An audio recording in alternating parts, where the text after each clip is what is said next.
Phone লাইনে আমাদের সঙ্গে রয়েছেন আমাদের প্রতিনিধি শান্তনু। শান্তনু, যে বড় খবর আমাদের সামনে উঠে এসেছে যে রেলের ধাক্কায় 4 জন আহত হয়েছে এবং রেল লাইনে এই ঘটনাটি ঘটে এবং এর সাথে 4 জন নিহত হয়ে গেছেন এবং সরকারের পক্ষ থেকে ক্ষতিপূরণ ইতিমধ্যেই দেওয়া হয়েছে এবং এটি জানিয়েছে মন্ত্রী গৌরীশঙ্কর ঘোষ। তোমার কাছে এই ব্যাপারে আরো কি কি আপডেট রয়েছে? দেখো, কিছুক্ষণ আগে ক্যাবিনেট মিনিস্টার তিনি গিয়েছিলেন মুর্শিদাবাদ মেডিকেল কলেজ হাসপাতালে এবং যারা আহত রয়েছে তাদের সঙ্গে তিনি দেখা করেন এবং তারপরে তিনি যেটা বলেন যে ইতিমধ্যেই কিন্তু কেন্দ্রের তরফ থেকে 10 লক্ষ টাকা, এর আগেও সেটা আমরা জানিয়ে দিয়েছিলাম আমাদের দর্শককে, এবং রাজ্য সরকারের তরফ থেকে 5 লক্ষ টাকা ক্ষতিপূরণ বলা হয়েছে এবং একই সঙ্গে যিনি মূল অভিযুক্ত, যিনি গেটম্যান, তাকে কিন্তু ইতিমধ্যেই গ্রেপ্তার করা হয়েছে। এর আগে আমরা যেটা বলেছিলাম আটক করা হয়েছে, আপাতত তাকে গ্রেপ্তার করা হয়েছে।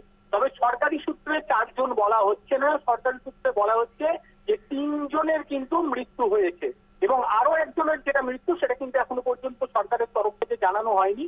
অর্থাৎ সব মিলিয়ে যারা মারা গিয়েছে তাদের পরিবারকে 15 লক্ষ টাকা দেওয়া হচ্ছে রাজ্য এবং কেন্দ্র সরকারের তরফ থেকে, এবং অপরদিকে যারা আহত তাদেরকে 2.5 লক্ষ টাকা দেওয়া হচ্ছে এবং যারা আহত হয়ে হাসপাতালে ভর্তি রয়েছে তাদের চিকিৎসার যাবতীয় খরচ সমস্ত কিছু কিন্তু রয়েছে সরকারি কিন্তু তাদের যতক্ষণ না তারা সুস্থ হচ্ছেন, যতদিন না তারা সুস্থ হচ্ছেন তাদের পুরো দেখভাল করবে সরকার। তাদের জন্য বাইরে ট্রিটমেন্টের প্রয়োজন পড়ে, যদি এমসে নিয়ে যাওয়ার প্রয়োজন পড়ে, সমস্তটাই কিন্তু সরকার দেখবে।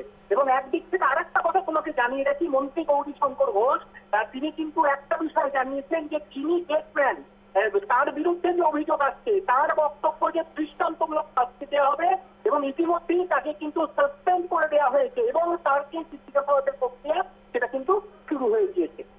ঠিক যেমনটা তুমি জানালে, এখনের সবথেকে বড় আপডেট যে ইতিমধ্যেই গেটম্যানকে গ্রেফতার করা হয়েছিল, আগে আটক করা হয়েছে কিন্তু ইতিমধ্যেই গ্রেফতার করা হয়েছে এবং নিহতদের পরিবারকে 10 লক্ষ টাকা ক্ষতিপূরণ এবং আহতদের পরিবারকে 2.5 লক্ষ টাকার ক্ষতিপূরণ দেওয়ার ঘোষণা করেছেন এবং এই ঘোষণা করেছেন নিজে মন্ত্রী গৌরীশঙ্কর ঘোষ। অবশ্যই এই খবরের দিকে নজর থাকবে। আপাতত তোমায় ধন্যবাদ শান্তনু।